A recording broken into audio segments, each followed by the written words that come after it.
Fact bye Rumi के मुअज़्ज़ज़ दोस्तों, मैं हूं नबील अहमद। आप सब देखने और सुनने वालों को अस्सलाम वालेकुम।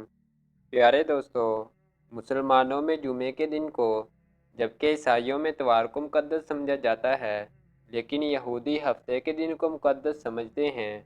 हफ्ते के दिन को यौम सबत कहा जाता है, जबकि यहूदी इसे सबात कहते हैं।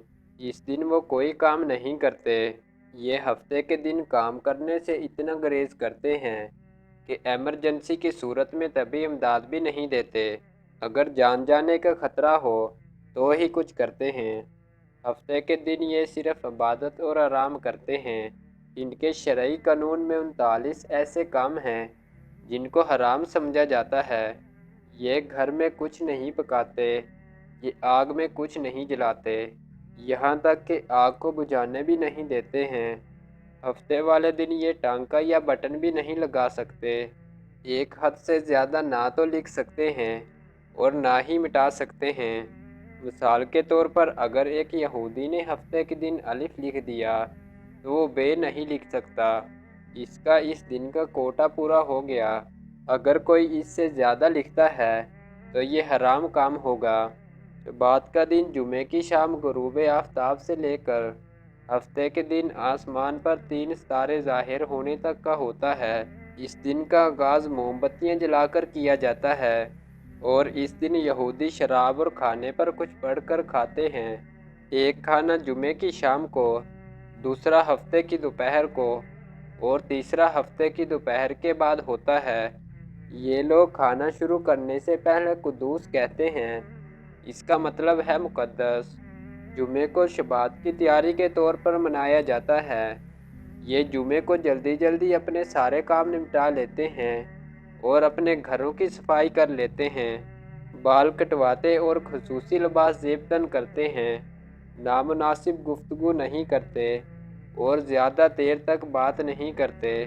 इनके यहाँ ये दिन मुक़द्दस क्यों है?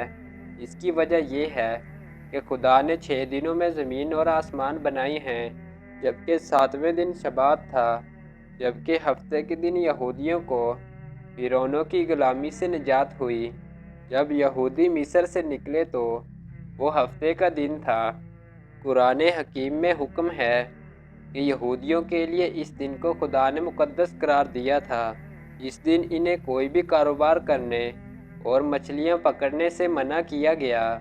वो लोग इस आजमाइश पर पूरा नहीं उतरे, इसलिए इन पर अज़ाब नाज़िल कर दिया गया। इनकी शक्लें बंदरों और खंजीरों जैसी कर दी गईं, जबकि जुमे के दिन का एहतराम इन पर फ़र्ज़ कर दिया गया, लेकिन उन्होंने हफ्ते के दिन को पसंद किया। यूँ इन पर मछलियों का शिकार हराम कर दिया गया। हफ्ते के दिन मछलियाँ पानी के ऊपर आ जाया करती थीं। एक आदमी ने हफ्ते की सुबह को एक मछली को पकड़ा और इतवार के दिन इसको खा लिया। उस आदमी ने बाकी लोगों को भी अपने बारे में बता दिया कि वो किस चालाकी से मछलियाँ पकड़ता है, और बाकी कौम को भी इस काम पर लगा दिया। अब यहूदियों में 3 गिरोह बन गए। एक गिरोह अल्लाह के हुक्म में हीले बहाने तलाश करते थे, दूसरा गिरोह ऐसा करने से मना करता था, जबकि तीसरा गिरोह ऐसा था कि ये खुद तो शिकार नहीं करता था, लेकिन शिकार करने वालों को भी मना नहीं करता था। अब ये लोग अल्लाह के अज़ाब में आने वाले थे। नेक लोगों ने बुरे लोगों से किनारा करके दीवार खड़ी कर ली। इसी तरह एक सुबह यहूदियों की नेक जमात जागी तो नाफरमान जमात ने दरवाजे न खोले और ना ही इनकी आवाज़ें आ रही थीं। इन लोगों ने दीवार के ऊपर से देखा तो नाफरमान लोगों की शक्लें बंदरों जैसी और इनकी दुमें निकली हुई थीं। इस तरह ये लोग ज़ाबे इलाही की पकड़ में आकर 3 दिन के अंदर हलाक हो गए और सफ़े हस्ती से मिट गए। दोस्तों, अगर आपको हमारी ये वीडियो अच्छी लगी है तो वीडियो को लाइक और चैनल को सब्सक्राइब लाजमी करें। शुक्रिया।